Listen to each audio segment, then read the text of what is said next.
guys, today's video is brought to you by my two best friends in the entire world, Ben and Jerry. It's like, oh, I'm so excited for this. I've been trying to do Whole30 and it has not been working out the greatest, so I'm sure my stomach will hate me later, but it's okay, it's worth it. Thank you, Jesus. It was a Ben and Jerry kind of day. I'm not sure what I'm going to call this, but I'm sure, judging by the title, you can probably tell this isn't like going to be the most fun, happy video in the entire world.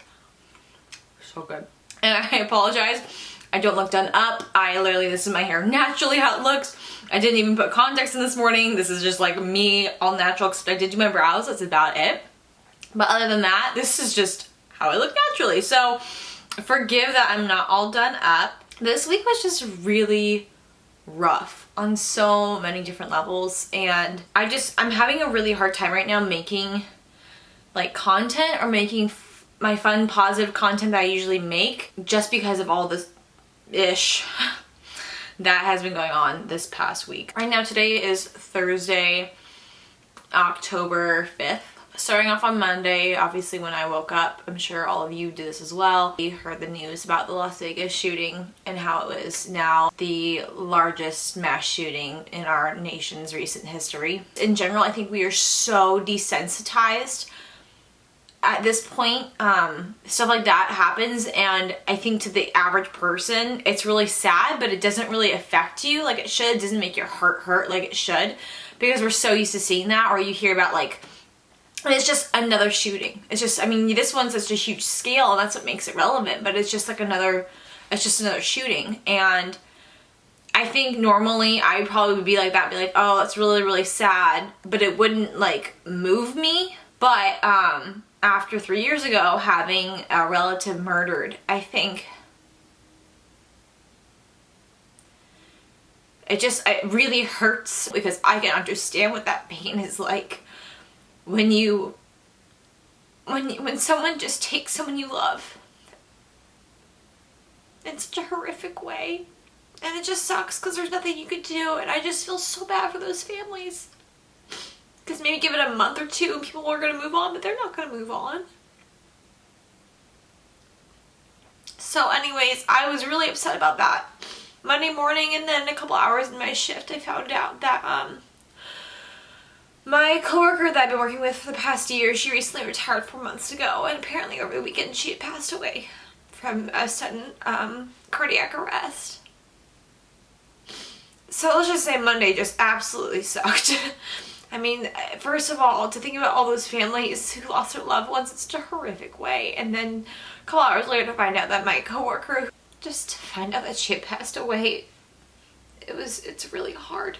So anyways, I've been a little emotional this week, to say the least. On top of all this, I've also had jury duty, which in some way has been kind of a godsend because I didn't have to be at work. If you guys don't know how jury duty works, you go in and you're put like on a pool, like at least for where I was, they needed like 20 people to be on a pool. So the first day there was more than like 40 people, and there was 2 trials that day, so I didn't get picked for a pool, so I got to go home. So I was there for like maybe 2 hours, and then I got to go back to work. And then the next day I got picked for a pool, and then what they do is they bring you into the room, and they call this thing voir dire. It's like a French word, but basically what they do is both the attorneys will ask questions to kind of weed out people and see who they would want on the trial as the jury members. And there's 20 of us and they only need 6 or 7. So the prosecuting attorney, or the attorney representing the state, this one was like the person he looked like he was like my age. He was being charged with reckless driving and hit and run. So the prosecuting attorney is representing the state is going after him, and he's the defending person, so he's defending himself. But what's interesting is, I mean, this whole thing was really interesting, and what was interesting was the person obviously is innocent until proven guilty, so you have to assume he's innocent unless otherwise. It can't be the other way around. And naturally, when you watch TV shows, you're like, oh, they're guilty, like they're the one that's guilty, but you can't think that he's guilty. You have to think he's innocent even though you think that he's guilty. And then there has to be without a reasonable doubt of evidence. So like, you basically have to have pretty much no doubt in your mind that the person did it. You can't have any sort of like reasonable doubts, like big doubts. It has to be pretty clear. The evidence has to be clear that he did it. So the prosecuting attorney asks us questions for 15 minutes, and then the defense attorney asks us questions, and then she goes. So it's like an hour of them taking turns asking us questions. I was able to stay to the end, like they weeded people out, but they still had 15 people, and then they randomly chose like 6 or 7 numbers. Mine wasn't one of them. So I was there for 4 hours that day, got sent home, had to come back this morning. I again was in the jury pool, so I had to go in, do that same thing again where the prosecuting and the defense attorney ask you questions for like an hour, and then they decide who they want on the jury. And then I got picked. So for this one, I got picked to be on the trial, and it was for a criminal case for domestic abuse, and the trial's all over. That's the reason why I can talk about it. It's another law is if you're on a trial, or if you're part of a trial or a case, you can't talk about it until it's over and the verdict has been decided. So we were able to do it in a day. That's why I'm able to talk about it. But basically it was the state versus this one guy, I won't mention his name, but this one guy, and he's being charged with domestic, it was a domestic violence case, and he's being charged with assault. And the state was representing, I guess, they weren't representing anyone, but the witness they called in was the girl saying that he assaulted her. I guess very briefly, I'll explain. Their stories didn't match up. There really wasn't any evidence, but I'll explain both sides and then tell you guys how we came to that conclusion. I think this is all, I mean, I'll explain to you guys why I'm not happy right now, but I still think it's really interesting how it works and how our justice system works, because I've never really gotten to experience it, and it is something I find really interesting. Like, I've always loved watching like crime shows, and obviously those are shows, they're not real life, but I do find that whole process really fascinating. I was excited like to get picked. I really wanted to do it. Some people were like, oh, it sucks you have jury duty, and I was actually kind of excited about it. So what the girl was saying, what happened was that they were in a relationship. They were living together, and then they were not living together anymore. I think they were in the process of breaking up, or they were going to break up. On one morning, she went on a hike. She was in an area where there wasn't like a lot of cell service. Her boyfriend, who I think was still her boyfriend at the time, even though they were kind of like in the process of breaking up, he was like texting her a bunch and calling her a bunch, and was really concerned about her safety, and was concerned as to why she wasn't texting him back, even though she claims he knew she was off hiking. When she's done hiking, she decides to go over to his house. It's around like maybe 8:30 p.m. He has to drive to meet her, let her in the gate, and then they go park their cars like side by side. And she gets out of her car, gets into his car, and they have a discussion about, he's upset because she wasn't responding to his texts regarding the hike, and then they started getting into a heated argument regarding the relationship and issues in the relationship. Then at some point, she's wanting to leave the vehicle, and when she goes to leave, he grabs her by the shoulder and pulls her back in, or holds her in, and won't let her leave. And she asks him several times, please let me go, and he's not letting her go. Finally, eventually he lets her go. She exits her vehicle. She tries to get into her, or exits his vehicle, tries to get into her vehicle. He quickly gets out and blocks the door. Like, so she gets in her vehicle and she tries to close the door, but he's blocking himself so that she can't close the door. Supposedly she says that after that they were arguing some more, and then he got into the back, like the passenger seat behind her, and he grabbed her and pinned her down the seat and wouldn't let her go. And then they were talking for a little bit, and apparently this all happened over like 2 hours, and they were discussing, and they were just arguing, and she wanted to break up with him and he didn't want to break up with him. Somehow she decided that she was gonna stay there. So she gets out of the car, goes up to his apartment, and she says that she told him that she needed to leave by midnight. They get to his apartment. His 2 friends are there. She just goes and sits on the bed for a couple hours, and they're playing video games. All of a sudden it's 11:45, and she wants to be home by midnight, so she tells him, hey, I'm gonna go. And so he walks her to her car. She gets in the driver's seat, he gets in the passenger seat, so he again gets in the car with her. Then they started arguing, and she started saying that she really wanted to break up with him. She didn't want to be in the relationship anymore. Apparently he starts crying hysterically, starts threatening that he's going to kill himself. He tells her that if she breaks up with him, then she'll find him the next morning with his throat slit floating down a river. Eventually she makes the decision to stay the night. She felt like it wasn't safe for her, so she felt like it would be safer just for her to just stay and wait until there's a safer opportunity for her to leave. So she goes back up with him and ends up staying the night and leaves the next morning, and then files a police report the next day around 1 p.m. That was like her version of it. His version of it was he was texting her because he knew that she was doing kind of where the hike wasn't super easy. It was a harder hike, and it started to get dark. He was saying that he was getting concerned for her, and he kept texting her and calling her because He hadn't heard back from her. Same thing where he let her in, they both drive in. She comes into his car and they're talking. They're having like an argument. He said it wasn't about the hike, even though she said it was about the hike. That's what started it. He said it wasn't that. She like exits the car and he says that like he never touched her and she got out of the car. They were still talking though, so they decided to continue the conversation in her car, which at this point the prosecuting attorney asked him like, well, if you guys were having a conversation, like why would you leave your car? Like if you're continuing the conversation, like why would there be a need to get into a different car if she wasn't trying to leave? And he didn't really have I don't know, he just said like we weren't done talking, and then the guy would say like, well, you mean you weren't done talking? He's like, no, like we weren't done talking. And then the prosecuting attorney's like, well, you can't speak for her. He's like, well, no, I know because she was still talking with me, so I know that we weren't done talking. But to me, at least, I would think that if someone's leaving the car and they're physically leaving, that's how you end a conversation. If someone's not listening to you, or someone's not listening to me, I'll just physically leave, and that's how you end a conversation. But anyways, so they got into her car, and then they talked some more, and she decided to stay over. Apparently, she never told him that she needed to leave by a certain time, but around midnight or so. And he even said that there was another person there, so his story added a person. He said his brother was there too, and he said that she didn't know, she never said that she needed to leave by midnight, but then he walked her to her car, and then he said that he was in shock because that's when she told him that she wanted to break up, and he was really upset, but he was so upset that he was paralyzed, like he couldn't move because he was so upset. He said he never mentioned him wanting to commit suicide or anything like that, and he was actually surprised that she decided to give him another chance, and that's when she came upstairs, and he was kind of surprised by it. But then they go back into his apartment, and they go shower together. He's playing video games or whatever with his friends, and then his brother goes home, but then the two friends pass out on the couch, and then they go to his bed together, and they just go to sleep. But that was it.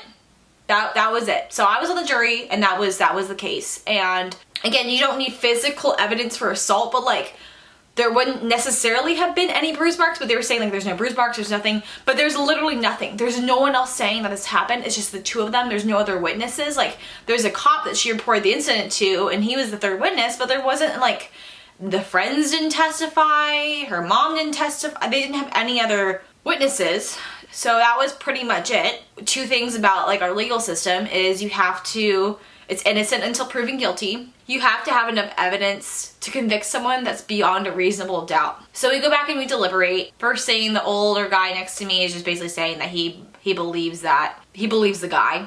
And he was coming up with these reasons why he's like, well, maybe the girl's mad, maybe, you know, she did spite him. I said, and I just tried to explain it because it's like, they were all older than me, and I was very similar in age. This girl's 19, the ex-boyfriend was like 26.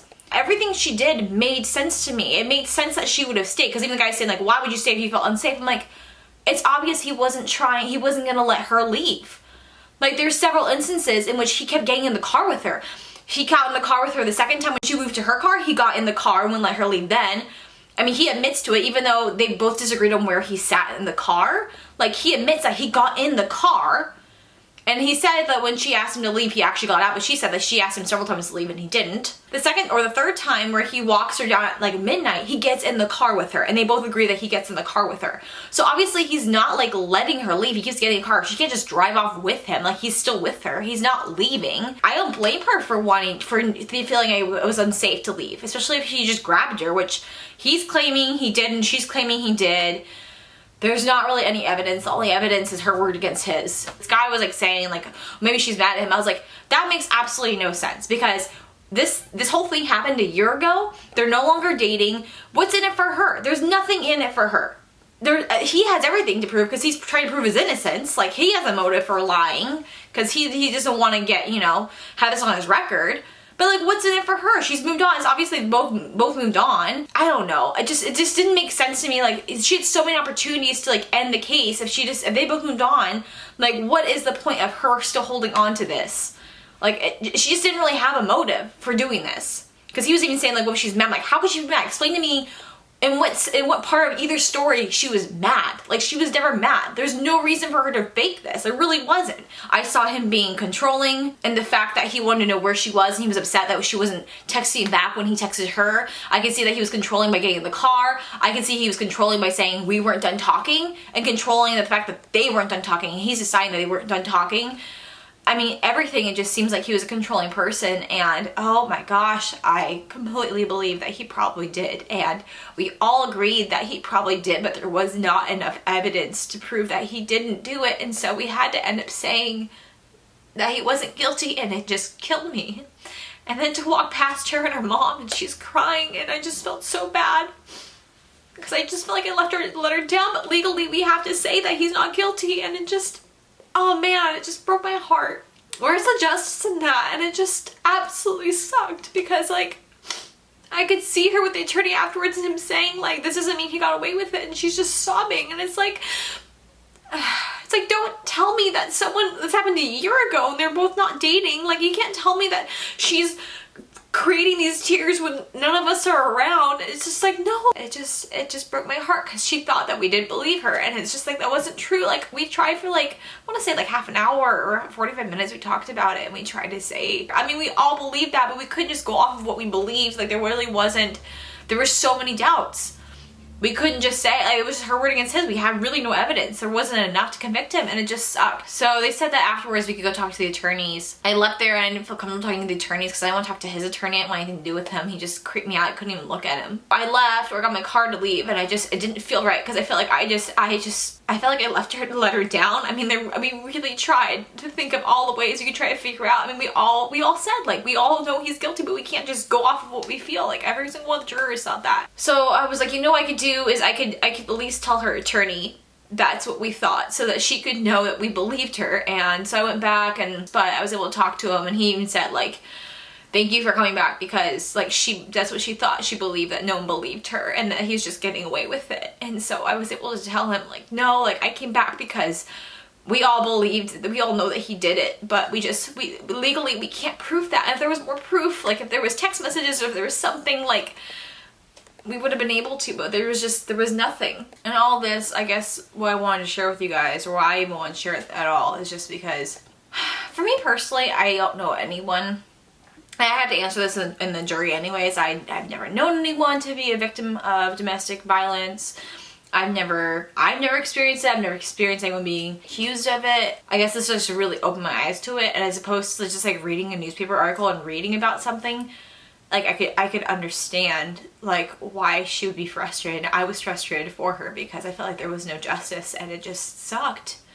And it made me realize how hard it would be to prove that someone did that, unless there's like physical like marks on her arms or something. But like, she would have to really dig in, and even if he just grabbed her at all, like, I guess what made me realize for me is like, I feel like there's probably just a lot of injustice for people who are victims of domestic violence, because in this case there really wasn't any evidence. It was just her word against his, and I feel like we had to side with him, and even though we didn't want to. And I mean, legally we can't just do it because we feel like that. So I mean, you even say like, you have to do the oath saying that you won't just make a verdict based off of how you feel the law should be. Now I understand why they say that, because like, I felt like we should be able to say like, we feel like he's guilty, therefore he should be guilty, because I mean, a lot more innocent people will probably be in jail that way, just depending on how strangers feel about them and perceive them. I guess my heart really goes out to anyone that has ever experienced domestic violence or domestic abuse in any way, because I've never experienced it, but I can understand that now, and it just breaks my heart, because I can see how there won't be a lot of justice for that, and it was really hard to sit through that and experience that. Sorry, this isn't the most fun and positive video, but I feel like I wouldn't feel right continuing to make videos about makeup or Disney and not talk about something like this, because I feel like more people should be talking about it and talking about domestic violence. And I think the biggest lesson for me is, if something was happening, like if I was having an argument with someone, and that's the thing too, is like, I guess they didn't really say that he'd done this before, so she might not have known to do this, but like, even taking your phone out and like somehow recording it, like just pressing the record button and like hiding it or something so that you can record the conversation, like that could have convicted him more. Or like, I know there's not always an opportunity to do that, but I don't even know like how you could possibly get more evidence for that. I just think about all the people who are just like in those situations, and it's a he said versus she said, and like, how do you prove that? You can't, because defense is just like, they're just assumed innocent, and then the prosecuting people have to make a case for it. I just felt like it wasn't, this wasn't something that I just wanted to glaze over and not mention. I feel like it needed to have attention brought to it, and I felt like she deserved that. She deserved people talking about it and talking about how it's not fair. Man, I just wish there was something more we could have done, and it just breaks my heart because I feel like I let her down. So anyways, sorry this wasn't a super fun video. I feel like it was really important. I feel like I don't do enough of these videos, and it's something that I find important to anyone who's ever experienced domestic violence. I just want to let you know my prayers and thoughts and heart goes out to you guys. I feel like this has been a really big eye-opener, at least for domestic violence, and just seeing how unfair the system is and how I wish there was more that we could do, and hopefully maybe in the future they'll rewrite laws and there'll be more, but for now, like, at least it made my eyes open to that situation, and hopefully this video will help open your eyes to that as well so that you can become more aware of it, and maybe God is also putting on your heart to care about this and care about this issue like he has done with mine today. Anyways, thank you guys so much for watching this video. If you made it all the way through, thank you so much. It was really weighing on my heart, and I really appreciate you guys taking the time to watch it, and I will see you guys in my next video. Bye!